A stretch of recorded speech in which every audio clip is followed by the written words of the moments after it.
Estimer les travaux qui auront le meilleur retour sur investissement. Quelle est la différence entre évaluation thermique et audit énergétique? L'audit énergétique réglementaire, R, est un diagnostic complet du logement qui a pour but d'identifier ses points forts et faibles et de planifier les meilleurs travaux de rénovation. Quelle est alors la différence avec l'évaluation thermique?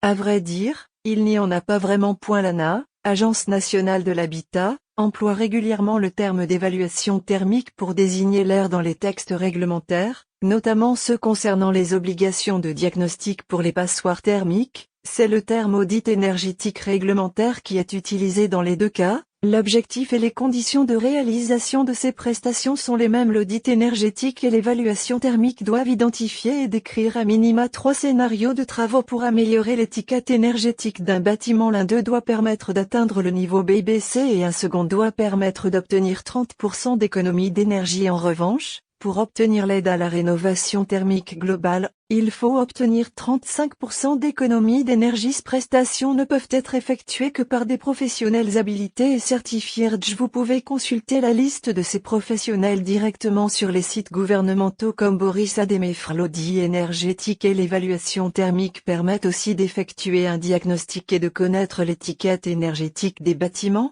mais il reste différent d'une. Quelle est la différence entre évaluation thermique et DPI?